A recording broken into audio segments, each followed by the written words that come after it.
grâce. Le Seigneur est avec vous. Mais Vous uma aula êtes do nosso curso bénie sobre a moral entre toutes cristã. les femmes. Uma alegria ter você. Et Jésus, Bendigo a votre Deus pela sua enfant, est perseverança, béni. você continuar conosco nesse caminho formativo oferecido pela nossa diocese. Vamos, neste momento, rezar e entregar a Deus essa aula, né, que vamos viver agora. Em nome do Pai, do Filho e do Espírito Santo. Amém. Vinde, Espírito Santo, enchei os corações dos vossos fiéis e acendei neles o fogo do vosso amor. Enviai, Senhor, o vosso Espírito e tudo será criado e renovareis a face da terra. Oremos. Ó Deus, que instruíste os corações dos vossos fiéis com a luz do Espírito Santo, fazei que apreciemos retamente todas as coisas, segundo o mesmo Espírito, e gozemos sempre de sua consolação, por Cristo Senhor nosso. Amém. Pai de amor e de bondade, mais uma vez queremos nos colocar em Tua presença, nos colocar como filhos que se dispõem a acolher os ensinamentos dos seus pais. Eis-nos aqui, Senhor, vem nos formar. Vem, Senhor, nos educar para a santidade, para acolhermos e vivermos a Tua vontade. Dai-nos, Senhor, um coração humilde, um coração pequeno, um coração simples, um coração de discípulo, Senhor, para que Teus ensinamentos venham nos transformar, nos salvar, nos converter. Nós queremos Te pedir, Senhor, esta graça por meio da intercessão da Virgem Maria e de São Miguel Arcanjo. Ave Maria, cheia de graça, o Senhor é convosco. Bendita sois vós entre as mulheres. Bendito é o fruto do vosso ventre, Jesus. Santa Maria, Mãe de Deus, rogai por nós, pecadores, agora e na hora de nossa morte. Amém. São Miguel Arcanjo, defendei-nos no combate. Sede nosso refúgio contra as maldades e as ciladas do demônio. Ordene-lhe Deus, instantemente o pedimos. Vós, príncipe da milícia celeste, pela virtude divina, precipitai no inferno a Satanás e a todos os outros espíritos malignos que andam pelo mundo para perder as almas. Ó Maria concebida sem pecado, rogai por nós que recorremos a vós. Nossa Senhora, sede da sabedoria, rogai por nós. Em nome do Pai, do Filho e do Espírito Santo. Amém. Então, meu irmão e minha irmã, mais uma vez eu digo que é uma alegria estar com você nesta aula. Mais uma aula do nosso caminho formativo, né? Nós vamos viver neste momento a 13ª aula, que corresponde à 5ª aula do 2º bimestre do nosso curso. O tema da aula de hoje é o primeiro mandamento, parte 2. Na aula anterior nós ministramos a parte 1, né? Uma parte do conteúdo que diz respeito ao primeiro mandamento da lei de Deus, e hoje, nesse momento, nós vamos ministrar a segunda parte do conteúdo. Então, fazendo uma revisão da aula passada, uma breve revisão, nós vimos que o primeiro mandamento ordena-nos que alimentemos e guardemos com prudência e vigilância a nossa fé, rejeitando tudo quanto a ela se opõe. Né? Então, é uma premissa básica, nós conhecemos a nossa fé e Deus nos dá essa oportunidade através deste curso oferecido pela nossa diocese, né? A Diocese de Campina Grande, através da Escola Sede da Sabedoria, né? É uma oportunidade ímpar de nós nos aprofundarmos na nossa fé. E o catecismo diz que a gente precisa guardar com prudência e vigilância essa fé na qual nós nos aprofundamos, na qual nós acolhemos por meio do batismo quando crianças ou já como jovens ou adultos, que nós dizemos sim, nós dissemos, Senhor, eu faço adesão a essa fé. Nós devemos guardar, nós devemos vigiar, né, para que nós rejeitemos tudo aquilo que se opõe a esta fé que nós guardamos, que nós professamos. Nós vimos alguns pecados contra as virtudes teologais, né? Por exemplo, os pecados contra a fé, a incredulidade, a heresia, a apostasia e o cisma. os pecados contra a esperança, o desespero e a presunção, os pecados contra a caridade, contra o amor a Deus, a indiferença para com Deus, a ingratidão para com Deus, a tibieza, a assídia ou preguiça espiritual e o ódio a Deus. Nós também vimos que nós devemos prestar culto a Deus por meio da adoração, da oração, do sacrifício, dos votos e promessas. E também vimos um pouco sobre a liberdade religiosa, que é um direito da pessoa, um direito fundamental da pessoa humana, e que o culto a Deus, a relação com Deus deve ser vivida tanto de forma individual, de cada pessoa para com Deus, como de forma social. A sociedade também deve prestar culto a Deus por meio dos valores evangélicos. Então, entrando no conteúdo desta aula, desta 13ª aula do nosso curso, que é a segunda parte do conteúdo a respeito do primeiro mandamento, que é amar a Deus acima de todas as coisas, só a Ele prestar culto e não ter outros deuses diante dele. Então, esse primeiro mandamento a gente pode dividir ele em 3 partes, né? Primeira parte, adorar o Senhor, teu Deus, e servi-lo, né? Como se fosse uma primeira parte. A segunda parte é só a Ele prestar culto. Então, nós vimos o conteúdo dessas 2 primeiras partes na aula anterior, onde a gente foi falando, né, de amar a Deus, né, de vigiar, de guardar a nossa fé, dos pecados contra a fé, contra a esperança, contra a caridade. As formas de prestar culto a Deus, né, a oração, a adoração, o sacrifício de si mesmo, né, como foi o sacrifício de Cristo. Ele que se ofertou, ele que se entregou, ele que ofereceu o sacrifício perfeito ao Pai, ou seja, a sua própria vida ofertada, sacrificada. E os votos e promessas, também vimos sobre a liberdade religiosa. Então, todo o conteúdo da aula anterior foi sobre essas 2 primeiras partes do primeiro mandamento. E hoje a gente vai ver a terceira parte do primeiro mandamento, né? Essa divisão ela está no catecismo, né? O catecismo da Igreja Católica. De forma especial, a aula de hoje é a partir do parágrafo 2110. Essa terceira parte, como já foi dito, tem o tema não terás outros deuses diante de mim. E o parágrafo 2110 diz assim: o primeiro mandamento proíbe prestar honra a outros afora o único Senhor que se revelou a seu povo. Proíbe a superstição e a irreligião. A superstição representa, de certo modo, um excesso perverso de religião. A irreligião é um vício oposto, por deficiência, à virtude da religião. Então a gente vai adentrar nesses termos, né, de superstição, de irreligião e em outros termos que são contrários a esse princípio que nós devemos obedecer por amor, que é não ter outros deuses diante do Senhor. Ter Deus como nosso único Deus. Ter o Senhor como nosso único Deus. Então, esse princípio que nós vamos adentrar e também nós vamos estudar pecados contra este princípio de ter nosso Deus como nosso único Deus.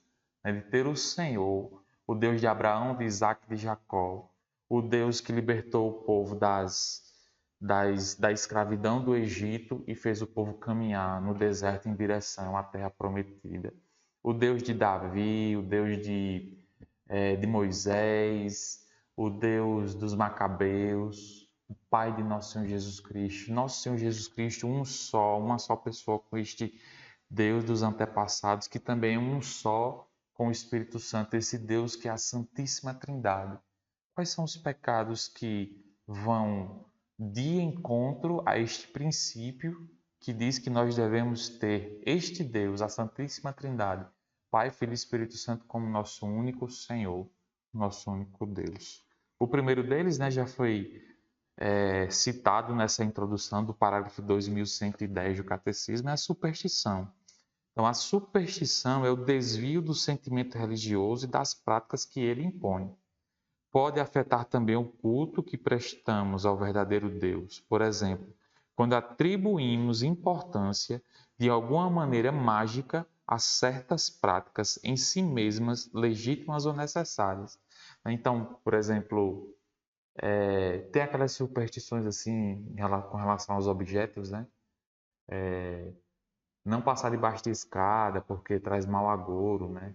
Ou não cruzar com gato preto, né? Coisa mais antiga, né? Mas tem gente que ainda acredita nisso, né? Que ainda tem medo de gato preto, né? Ou de passar debaixo de escada, ou pessoas que têm amuletos, né? Amuletos, por exemplo, pé de coelho, trevo de 4 folhas, pirâmides, imagens de Buda, né? Porque dizem que acham que vão trazer boas energias para dentro de casa, né? E outros amuletos, né? Então, é quando a pessoa atribui poderes mágicos a objetos ou situações. Isso é superstição. Mas também é superstição quando a gente carrega, por exemplo, um terço, um rosário, e diz esse rosário tem a bênção, então eu automaticamente estou protegido. Eu não preciso ter nenhum tipo de conversão. Eu não preciso ter aquele sentimento de que Deus é o meu Senhor, que minha vida está nas mãos dele. Não.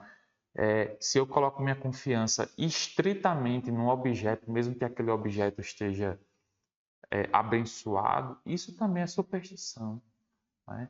O que importa, mais importa para Deus é o coração. Lógico que com aquele texto abençoado, né, ele traz uma graça pela qual, pela minha disposição interior, eu posso rezar mais, sim, né, porque tem a bênção, né? Então, aquele texto ele pode servir de sinal, né, de que nós devemos nos relacionar com Deus, amar mais a Virgem Maria. Mas o texto em si, mesmo com a bênção, ele não é capaz de gerar em mim conversão, ele não é capaz de gerar em mim mudança de vida, ele não é capaz de me proteger. Mas a disposição interior que é gerada quando eu olho para aquele texto e lembro que ele é abençoado. Essa sim. Então tem esses dois tipos de superstição, né? A gente se confiar em um objeto, mesmo que ele esteja abençoado, e por ele mesmo, ele vai me proteger, ou situações, amuletos em que eu possa achar que aquela situação, aquele amuleto, tem um poder mágico de proteção ou de atrair boas energias, coisas boas, né? Dinheiro, saúde. Não.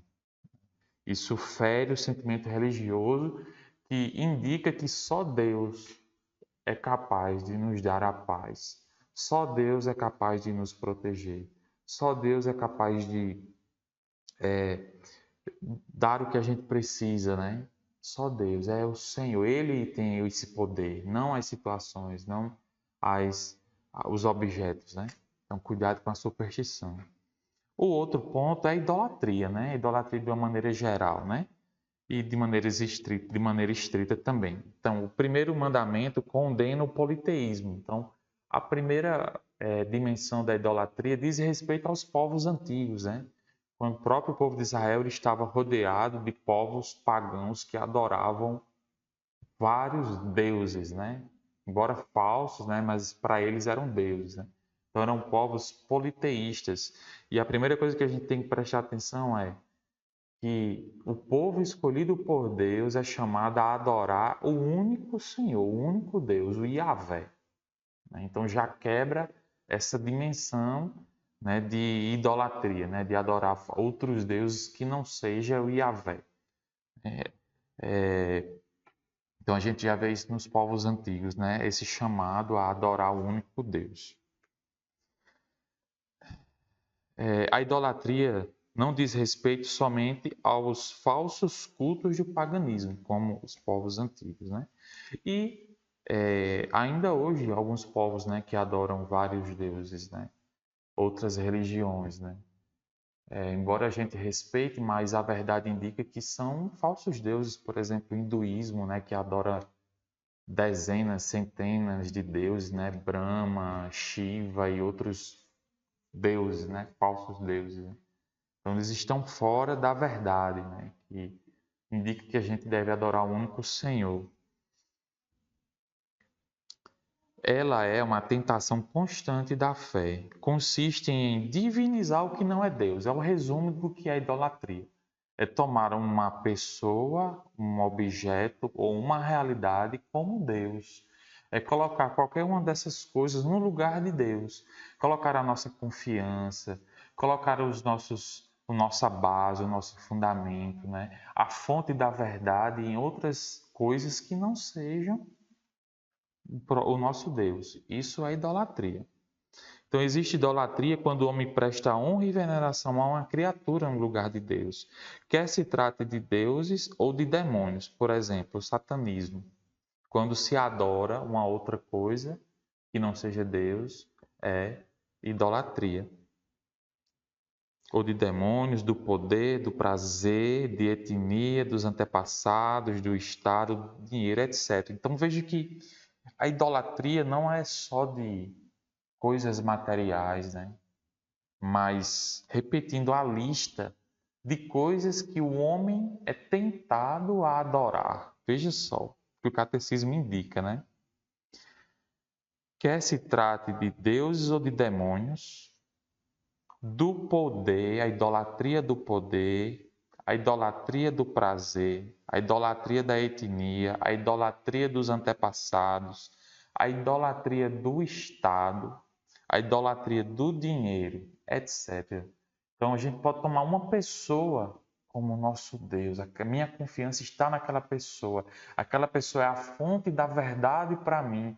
Tudo que ela diz é lei. Não importa se existe um Deus, existe uma fé, não importa. O que aquela pessoa diz é lei. Eu tenho que obedecer, né? Eu me comprazo naquela pessoa. Isso é idolatria. A idolatria do celular, a idolatria do dinheiro, a idolatria do prazer, pessoas que são escravas do prazer sexual, do prazer da comida, do prazer do bem-estar também. Então, nós somos tentados o tempo todo, o homem sempre foi tentado e sempre vai ser tentado a idolatrar, a prestar culto de adoração a realidades que não são Deus. O único digno de ser adorado é o nosso Senhor, o único. Então, muito cuidado, muito cuidado. Nós devemos fazer exames de consciência frequentemente para que a gente faça esse confronto das minhas escolhas. De onde está a minha confiança? Onde está a minha alegria? Quais as motivações mais fundamentais presentes em meu coração? Quais são os maiores objetivos da minha vida? Tudo isso vai nos mostrar a quem nós adoramos. Quando nós avaliamos quais são os nossos planos, quais são as nossas alegrias, quais são os nossos valores, fazemos esse confronto com o Evangelho, a gente vai poder conferir se nós estamos adorando a Deus ou estamos realizando idolatria. Estamos idolatrando outras coisas, né? Por exemplo, uma realidade tão comum no nosso meio, casais que se casam e não querem ter filhos, porque dizem que filho custa muito, né? Não, tendo filho a gente vai deixar de viajar, né? A gente vai, eu prefiro meu bem-estar. E o que é que nosso Deus pede? Que nós nos multipliquemos, né? Que nós tenhamos filhos. Filhos são bênçãos. Então, quando nós trocamos a verdade revelada, o mandamento de Deus, por uma outra verdade, uma outra orientação, aquela realidade que me oferece um outro caminho e caminho tal que eu sigo, aquela realidade tomou o lugar de Deus. Então, há a modernidade que diz assim: você tem que buscar, antes de tudo, o seu bem-estar. Renegue os sacrifícios, renegue a oferta de vida, renegue a oração, né? Renegue tudo aquilo que pode atrapalhar o seu bem-estar, que é o mais importante. Né? Entre ir para a academia e ter um corpo, né, em forma, né, que todo mundo veja e contemple, e rezar, esqueça rezar, vá para a academia, né? Entre servir a Deus numa realidade religiosa, seja na paróquia, seja numa comunidade nova, seja entrando para um seminário, seja numa ordem e ganhar muito dinheiro, esqueça essa realidade, porque isso vai atrapalhar o Deus bem-estar. Você vai deixar de adorar o Deus bem-estar. Então renegue, rejeite e vá ganhar dinheiro, né? É a idolatria da modernidade. Então nós devemos ter muito cuidado. Nós devemos nos avaliar, nos colocar diante da verdade. A verdade do próprio Deus, né? E a verdade que Ele nos revela. Fazer esse confronto da minha vida, das minhas escolhas, dos meus princípios com os princípios do Evangelho, com a nossa fé. Precisamos fazer esse confronto constantemente, né? Tenhamos cuidado para que a gente não caia na idolatria do prazer, do poder, do possuir, do dinheiro, do Estado, da idolatria das ideologias. Em muitos casos, a ideologia vai tomando o lugar do Evangelho. Vale mais o que a ideologia indica do que o Evangelho. Então, meu irmão, minha irmã, tenhamos muito cuidado. Nós somos tentados de todos os lados. São muitas fontes de informação, são muitos lugares em que nós vamos consultar, nós vamos ler as notícias, né, ouvir, são tantos podcasts, são tantos cursos online, são tantas fontes, todas elas, a maioria delas, muitas vezes enviesadas. Tenhamos cuidado, que o Evangelho seja o centro, né? Que o Evangelho seja o caminho seguro, porque é o caminho dado por Deus para nós, a nossa fé, a nossa doutrina. Deus nos livre de adorarmos falsos deuses, sejam eles de qualquer ordem, né? O outro pecado contra esse princípio de não ter outros deuses diante do Senhor é o pecado da adivinhação e da magia. Então, todas as formas de adivinhação hão de ser rejeitadas. Recurso a Satanás ou a demônios, evocação dos mortos ou outras práticas que erroneamente se supõe descobrir o futuro. Então, qualquer prática que se arrogue descobrir o futuro deve ser rejeitada, isso é adivinhação. A consulta aos horóscopos, a astrologia, a quiromancia, a interpretação de presságios e da sorte, os fenômenos de visão, o recurso a médiuns escondem uma vontade de poder sobre o tempo, sobre a história e, finalmente, sobre os homens, juntamente com o desejo de ganhar para si os poderes ocultos. Então, são realidades que somente Deus tem o poder de conhecer no tempo e na história, né? Somente Deus. E muitas realidades, muitas pessoas,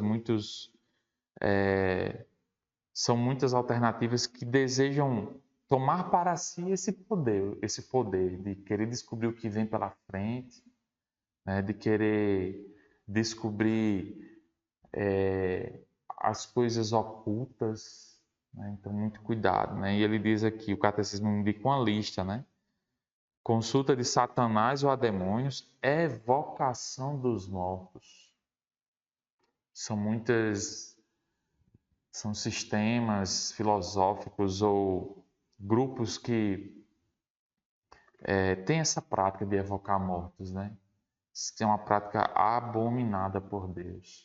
Desde o Antigo Testamento, desde quando o povo estava caminhando no deserto, Deus já condenou essa prática. A gente pode ler isso no livro do Deuteronômio, a evocação de mortos, horóscopos, astrologia, pessoas que colocam a confiança no Sol, na Lua, nos planetas, né? Ah, porque o Sol está alinhado com o planeta Júpiter e por isso o meu dia hoje vai ser bom. Poxa, quer dizer que Júpiter tem esse poder todinho sobre sua vida, sobre, né? Então, muito cuidado com essa consulta horóscopos, a astrologia, né? Muito cuidado. Só Deus tem a nossa vida nas mãos dele. Só Deus pode guiar a nossa vida.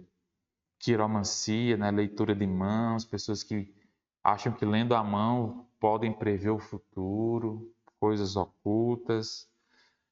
Médiums também que dizem fazer psicografia, né? Muito cuidado. Tudo isso vai de encontro, né?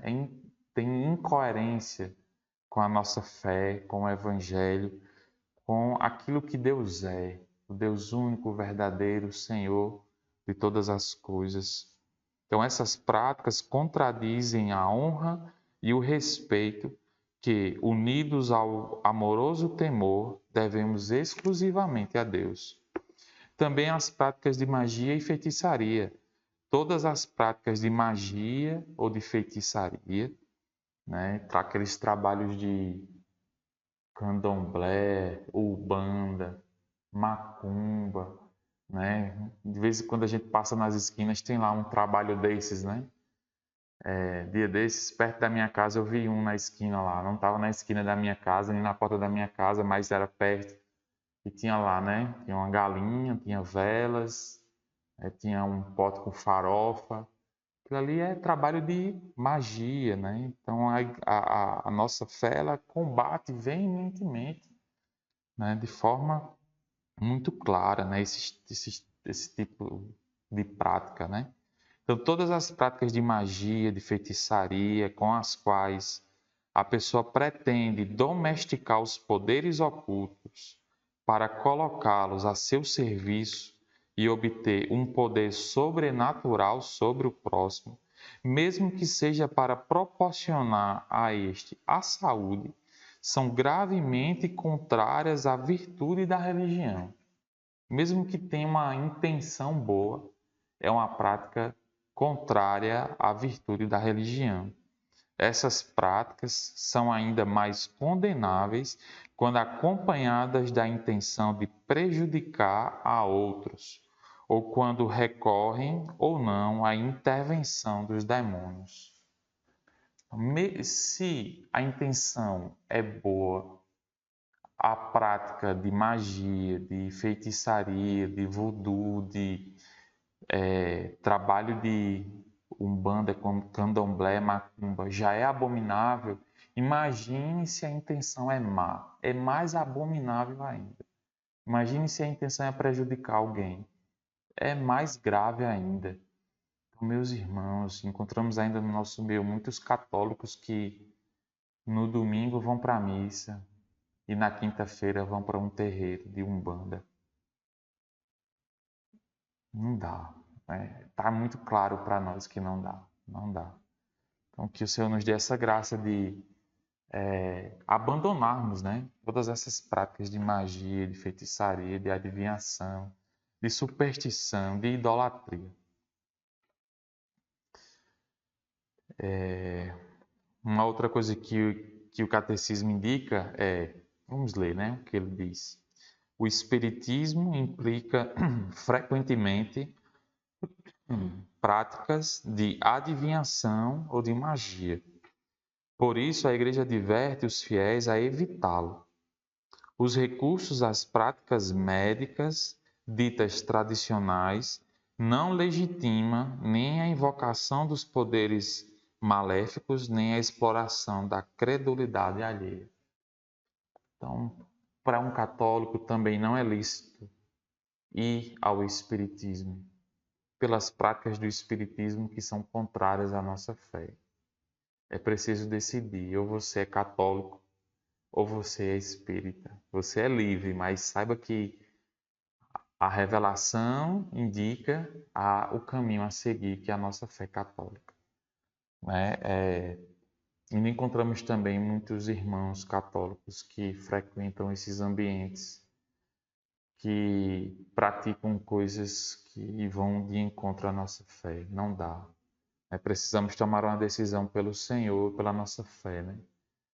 Precisamos adorar o único Deus, precisamos fazer uma adesão assim mais radical da nossa fé, né? O mundo exige isso de nós. A modernidade exige isso de nós, exige esse testemunho de nossa parte, de uma fé mais pura, uma fé mais profunda, né? Uma vivência mais radical da nossa fé. Seguindo aqui, o catecismo fala de religião, né?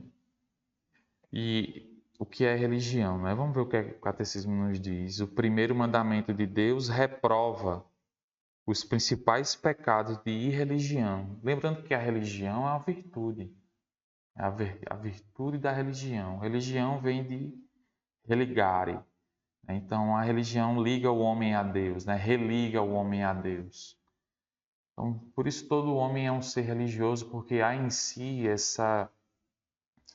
esse apelo interior de se religar a Deus, de se voltar para Deus. Então, o que é que fere essa virtude, né? O que é que nos impede de nos voltarmos para Deus, né? Então, o primeiro mandamento de Deus reprova os principais pecados da irreligião. Por exemplo, a ação de tentar a Deus em palavras ou em atos, o sacrilégio e a simonia. O que é tentar a Deus? Tentar a Deus consiste em pôr à prova em palavras ou em atos sua bondade e sua onipotência. Foi assim que Satanás quis conseguir que Jesus se atirasse do alto do templo e obrigasse Deus desse modo a agir. Né? Então, a gente lembra das tentações no deserto, como o catecismo está falando, né? Lá em Mateus 4. Jesus ali sendo tentado pelo demônio, atira-te daqui para ver se Deus vem ao teu socorro, né? Ou seja, em outras palavras, tenta o Senhor teu Deus. Às vezes nós fazemos isso, né, meu irmão, minha irmã? Às vezes nós dizemos assim, cadê Deus que não estava aqui nessa hora? Por que Deus deixou de agir? Né? Eu vou fazer isso aqui, tanto faz eu proteger minha vida ou não. Né? Eu quero ver mesmo se Deus existe, se Deus me ama. E aí tem pessoas que se jogam assim na vida, não estão nem aí para as consequências, né? Isso é tentar a Deus, né? Isso é tentar a Deus. Pessoas, por exemplo, que andam, dirigem seus carros a 250, 300 quilômetros por hora, com aquele sentimento assim, quero ver mesmo se Deus existe, né? Pessoas que estão tentando, estão provando a bondade de Deus.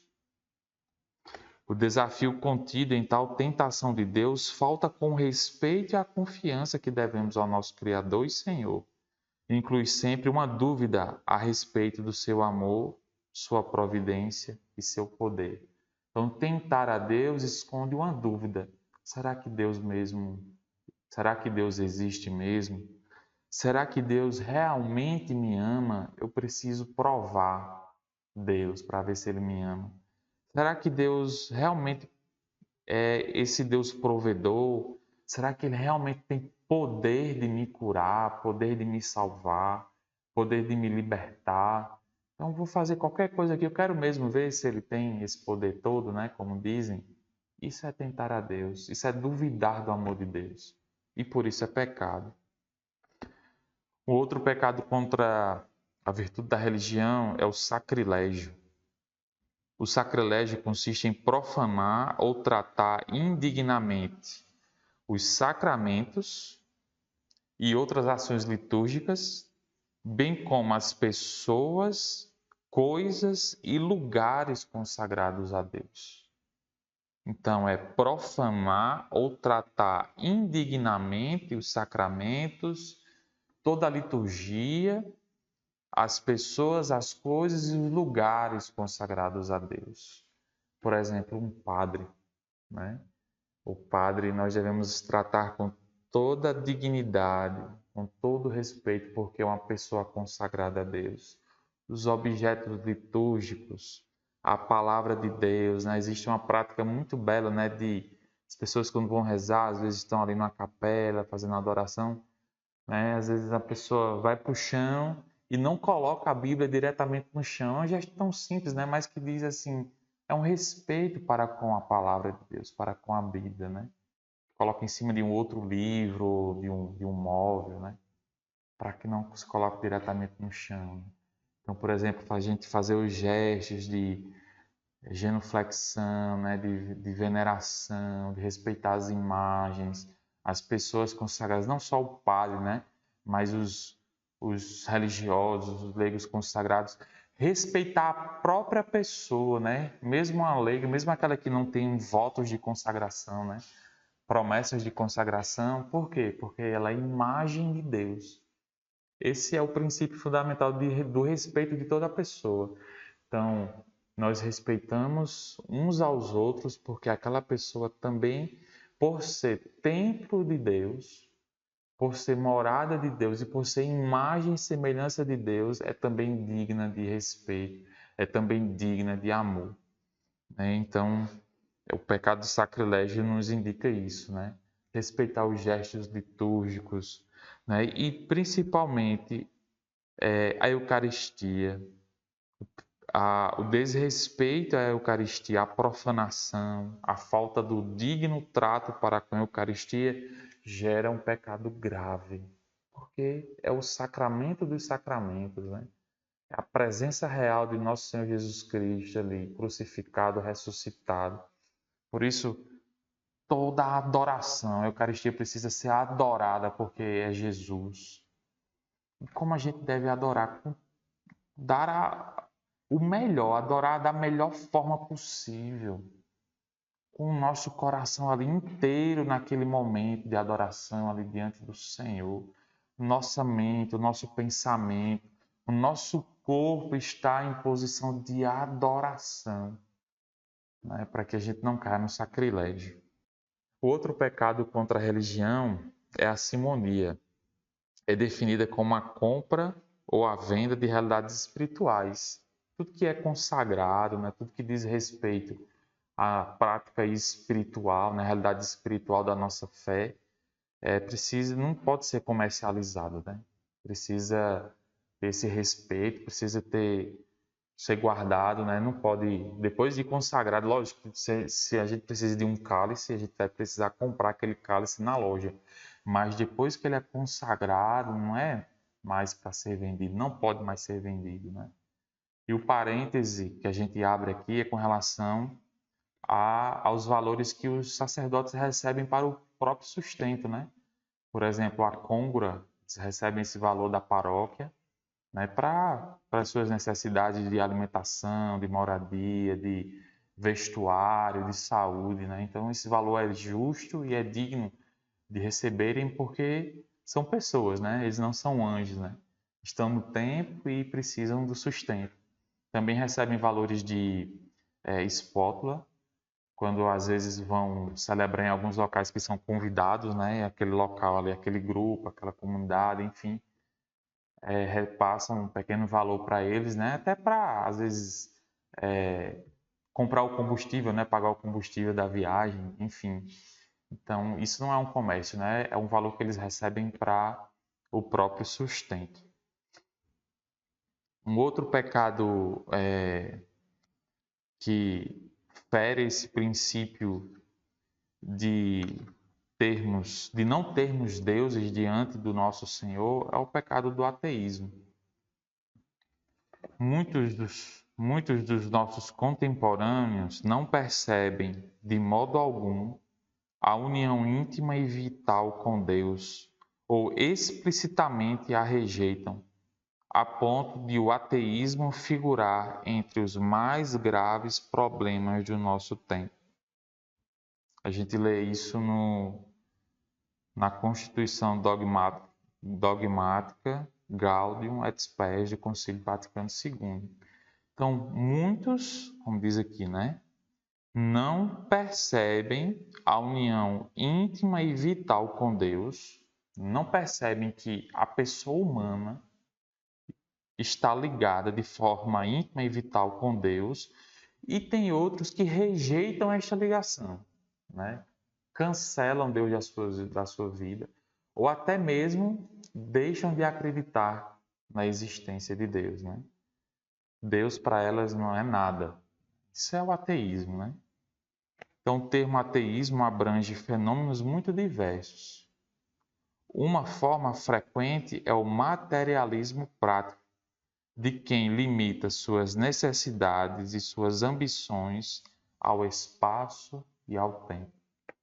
Então, quando a pessoa deixa de viver em vista da transcendência, em vista da vida eterna, a pessoa vive focada somente no aqui e agora, não está nem aí para o que vem depois, para as realidades espirituais, para uma existência de Deus que está acima de todas as coisas, que governa o tempo e a história. A pessoa começa a cair no materialismo prático.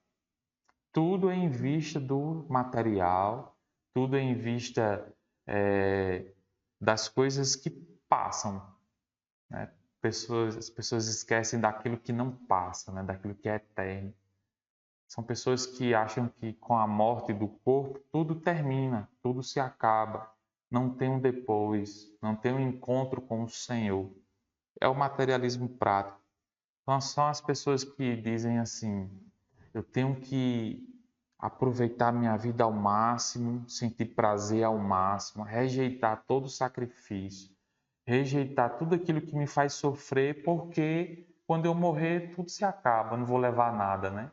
Tudo se acaba. Lógico, a gente não leva nada físico, mas para a vida eterna nós levamos sim o amor com o qual nós amamos cada coisa, cada situação, cada pessoa.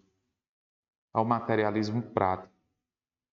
Uma outra vertente diz que o humanismo ateu considera falsamente que o homem é seu próprio fim e o único artífice e demiurgo da sua própria história.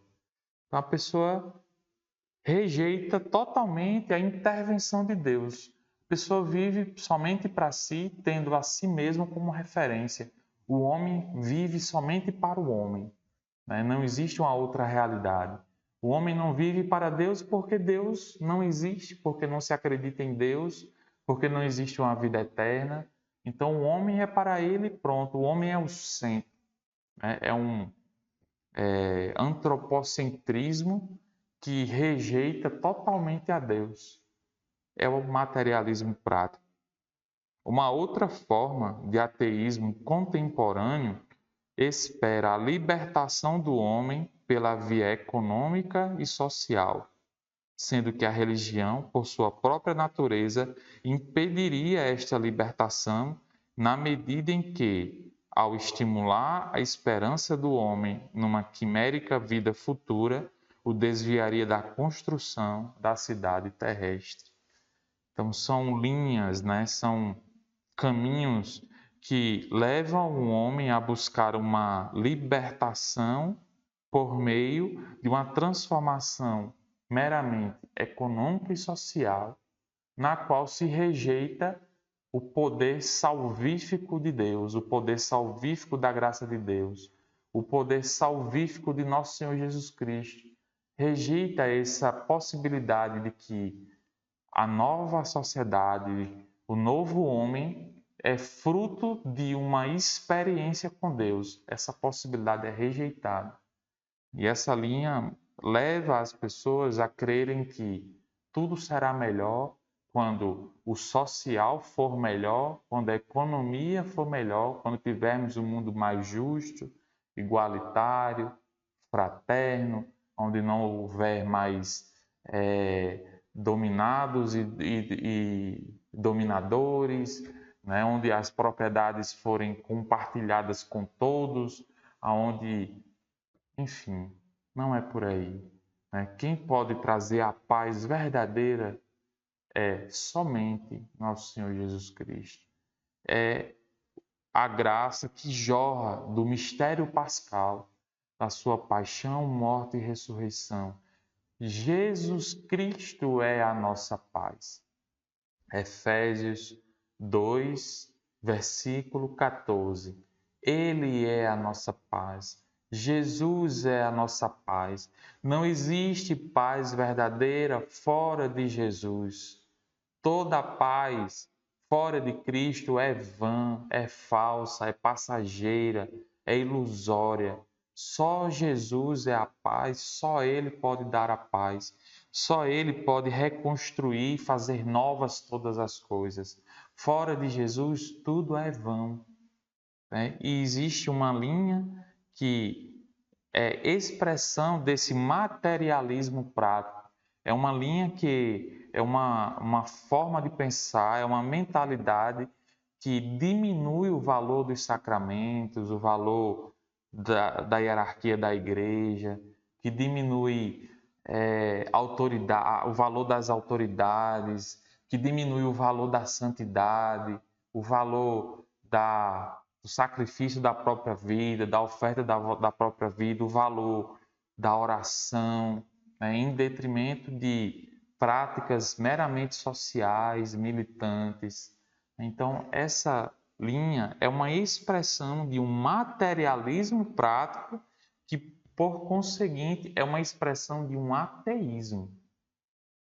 Então, a gente precisa sempre fazer, como já falei, né? Fazer esse confronto do que diz a nossa fé com as nossas práticas, as nossas escolhas, a nossa mentalidade, a nossa forma de enxergar a realidade. É uma forma de enxergar a realidade compatível com a mentalidade do Evangelho? Se não for, a nossa mentalidade precisa de uma conversão. São Paulo chama de metanoia. Precisa de uma conversão. Sim, peçamos a Deus esta graça, de que tudo em nós seja coerente com o Evangelho, com a nossa fé, com o magistério da Igreja, com a sagrada tradição, com as sagradas Escrituras, para que estejamos inteiramente em comunhão com o Senhor. Um outro pecado contra este princípio de não termos outros deuses a não ser o nosso Senhor é o agnosticismo, que se reveste de muitas formas. Em certos casos, o agnóstico se recusa a negar a Deus. O agnóstico se recusa a negar a Deus. Ao contrário, postula a existência de um ser transcendente que não poderia revelar-se, sobre o qual ninguém seria capaz de dizer nada. Até acredita que existe um Deus, mas é um Deus meio estranho, né? Um Deus totalmente inacessível, que não se revela, totalmente desconhecido, né? E que se pode, de certa forma, entrar numa conexão por meio da força do pensamento, de práticas de meditação, né? De práticas de interiorização, que não buscam a Deus, mas que buscam a si mesmos. Isso é agnosticismo. Ele também pode, às vezes, conter certa busca de Deus, como foi dito, mas pode igualmente representar o indiferentismo, fuga da pergunta última sobre a existência e preguiça da consciência moral. Com muita frequência, o agnosticismo equivale ao ateísmo prático, né?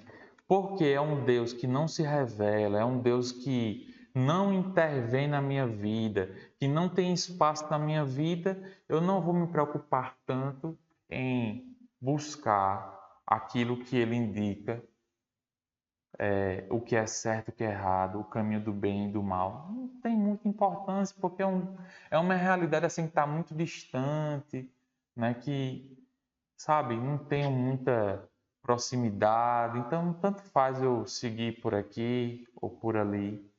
Ou seja, é um ateísmo prático, né? Falando de ateísmo prático, né? Muitos de nós ainda caímos também nessa tentação.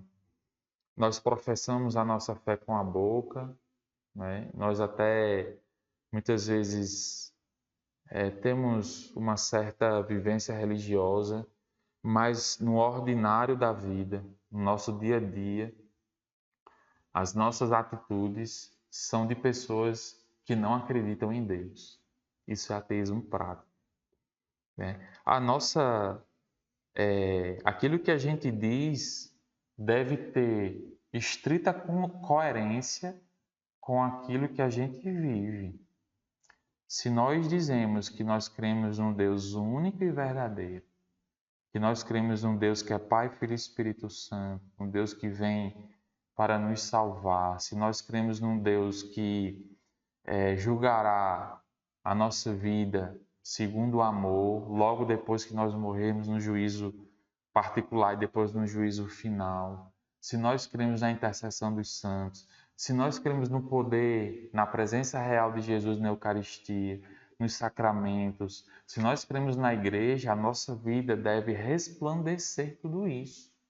A nossa vida deve demonstrar que nós estamos dispostos a viver aquilo que nós professamos.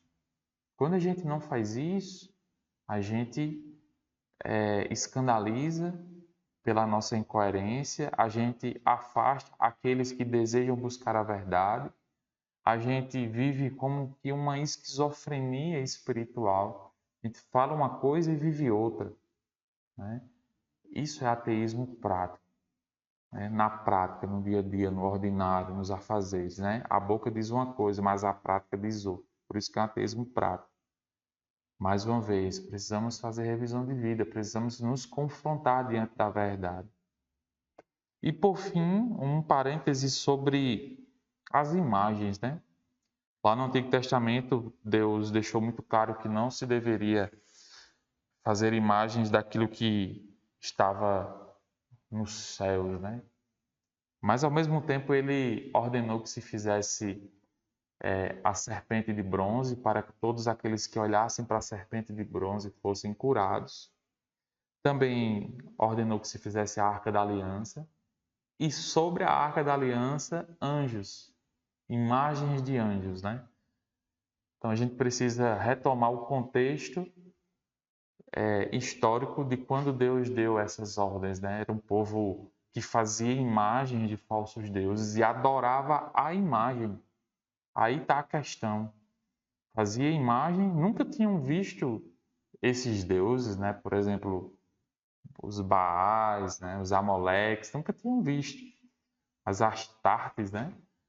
Mas faziam imagens. Então, para aquelas pessoas pagãs, a imagem já era digna de culto de adoração. Por isso que Deus disse: não façam essas imagens, né? E aí ele pede para fazer a imagem da serpente, da arca e dos anjos, né? E a questão é essa.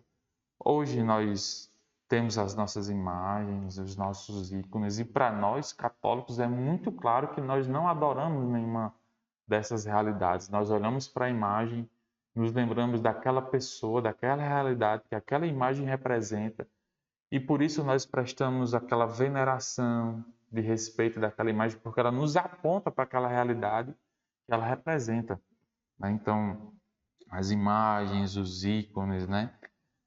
Tem essa realidade. Para nós é muito claro, né? Os nossos irmãos separados, os protestantes, eles insistem em dizer que nós adoramos imagem. Isso não é verdade, né? Isso não é verdade. Nós temos essa veneração porque elas representam realidades que para nós são tão caras, né? Por exemplo, a imagem do Sagrado Coração de Jesus, né? A gente olha para aquela imagem e se lembra da misericórdia de Deus, da fornalha ardente de caridade, que é o coração de nosso Senhor, como se diz na ladainha do Sagrado Coração de Jesus, né? Fornalha ardente da caridade. E olha para ela e lembra dessa realidade da misericórdia de Deus. A gente olha para a imagem de Nossa Senhora e se lembra da Virgem Maria e da obra que Deus realizou na vida dela e por meio dela. Então essa é a realidade, né, das imagens na nossa fé católica. Então, irmãos, são muitos pontos, né, que a gente precisa meditar, que a gente precisa se aprofundar mais. Como eu falei, digo mais uma vez, Vamos nos confrontar diante dessas práticas, né? E reconhecer, Senhor, me perdoa pela idolatria, me perdoa, Senhor, pela superstição, me perdoa, Senhor, pelo ateísmo prático, me perdoa, Senhor, porque eu coloquei minha confiança em coisas, né? Achei que determinado objeto tinha um poder mágico de mudar a minha vida. Me perdoa, Senhor, e eu renuncio. Precisamos renunciar, irmãos e irmãs, a essas práticas que nos afastam de Deus, que tomam o lugar de Deus na nossa vida, no nosso coração, que nos levam à idolatria.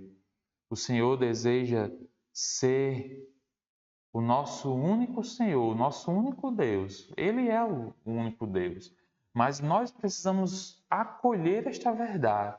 Nós precisamos permitir que Ele tome o lugar que é digno, que pertence somente a Ele, que é o centro do nosso coração, o centro da nossa vida, que Ele seja o princípio, o meio e o fim de tudo que a gente fizer, falar, pensar, planejar, desejar, executar. Ele seja o princípio, o meio e o fim. Peçamos ao Senhor que nos liberte de todas essas práticas, se porventura nós estivermos realizando alguma delas, vivendo alguma delas, para que Ele seja tudo em nós. Ave Maria, cheia de graça, o Senhor é convosco. Bendita sois vós entre as mulheres, bendito é o fruto do vosso ventre, Jesus. Santa Maria, Mãe de Deus, rogai por nós, pecadores, agora e na hora de nossa morte. Amém. Ó Maria concebida sem pecado, rogai por nós que recorremos a vós. Sede da sabedoria, rogai por nós. Em nome do Pai, do Filho e do Espírito Santo. Amém. Eu espero você, meu irmão, minha irmã, na próxima aula. Até lá, Sainte shalom. Marie, Mère de Dieu,